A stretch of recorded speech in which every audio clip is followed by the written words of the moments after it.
My Hometown Fukushima by Taro Aitsu. Most Japanese people return to their hometowns to pray for their ancestors before their tombs every summer. This Buddhist tradition is called Obon in Japanese. Following the tradition, I went back to my hometown Fukushima last summer to pray for my late parents. But this time in 2011, I hesitated to return due to the contamination caused by the nuclear leak at Fukushima Atomic Power Plant on March 11, 2011. The wind has spread cesium from the plant all across the prefecture. It's said to be a cause of cancer for children and babies in the future. After hesitating for a few days, I decided to go back there in spite of this, for I believed I was too old to contract cancer from the fallout. I went there by express bus in August. When I got off, the fields spread out as far as the eye could see.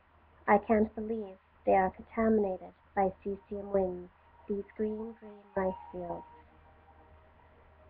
I stayed at my brother's house and took a walk with my 3 nephews the next day. One of them said, "Oh, I've forgotten to take a dosimeter with me." He immediately went back home and brought it back with him. Children in Fukushima always hang dosimeters around their necks whenever they go out, so their teachers can check their radiation levels later. We walked to a park by a river, but there were no other children playing there except my nephews. Maybe the others were home playing computer games or watching TV to avoid the cesium winds, so teachers advised them to stay at home and play indoors as much as possible. The dosimeters hanging from their necks, even when the children played tag with me in the green park. One afternoon it began to rain suddenly. Our cat dashed into my brother's house from the rain and sat under the eaves.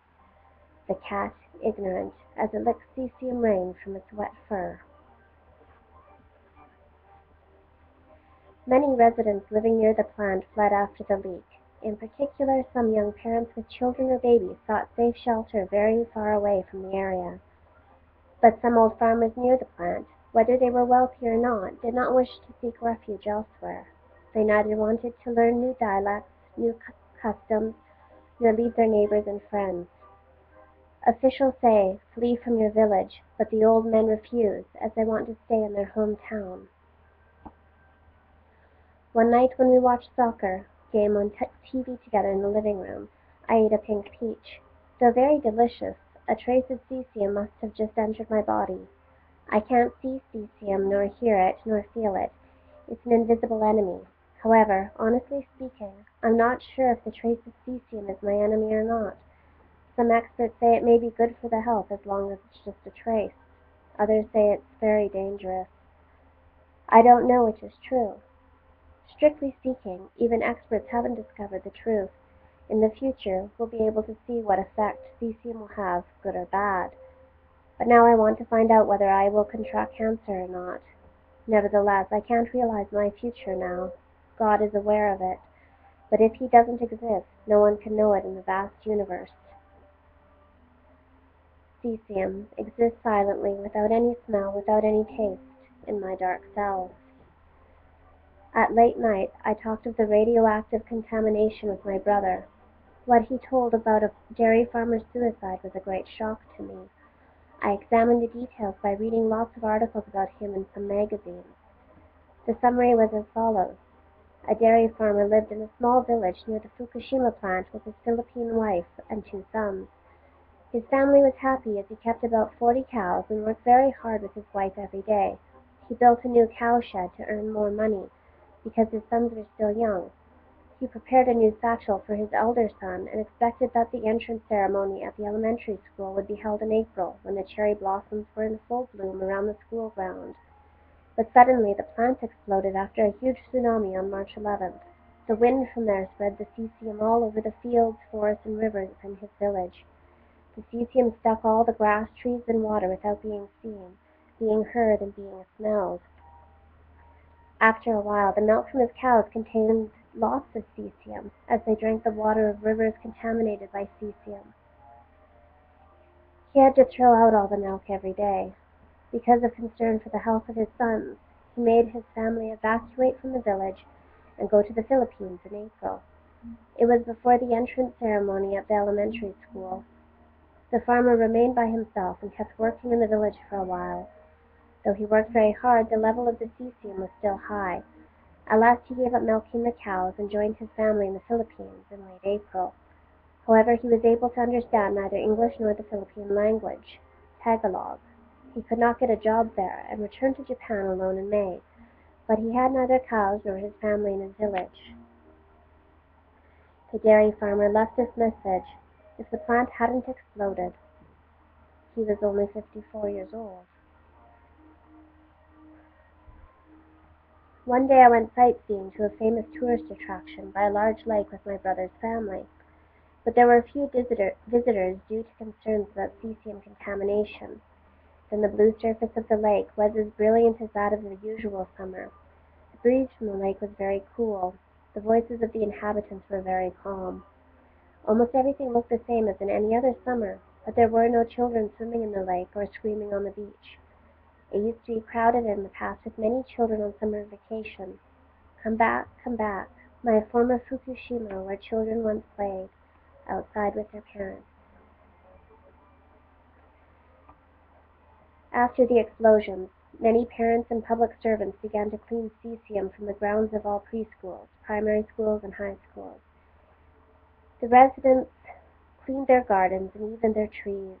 Farmers swept away the cesium from vegetable fields, rice fields, and forests. Lots of inhabitants tried to clean all of Fukushima, but after that, new cesium just drained down to the fields and runoff from nearby mountains. They had to clean it again and again. In addition, the refugees didn't know when they could return to their hometown or get new jobs in other towns. Lots of the nuclear disaster problems have not been solved yet. Nevertheless, many people from not only Japan but the world came to Fukushima as volunteers to help evacuated people. A huge amount of donations, different medicine, and even various artworks such as songs, pictures, were sent from countries all over the world. The people in Fukushima were not alone, but had bonds with the globe. The kindness from the world were lights in their darkest despair. Rice and vegetables, pears and peaches, cats and humans, may all beings revive in Fukushima. I made a habit of visiting Maharu near the nuclear plant to see the beautiful cherry blossoms every spring. The famous tree there was about 1,000 years old. It was not a regular tree, but a large cherry. The residents called it Takazakura. Taki means waterfall, and sakura, cherry blossom in Japanese. The blossoms looked like pink waterfalls cascading from the blue sky, streaming gently in the warm breezes of spring. The blooms were not only gorgeous, but looked fresh against the blue sky. Looking up at them, my friends and I snack on Japanese cakes and beer, then take a nap for a few hours. This was my custom every spring. But I didn't visit Maharu this spring. I was very worried about the cesium there. The explosion last March stopped me from going there in April. However, I will go there again. I'll return to Maharu next April to be revitalized by the cherry blossoms. I'll have my yearly date with Takazakura as usual. To be sure, the nuclear disaster problems have not been solved yet.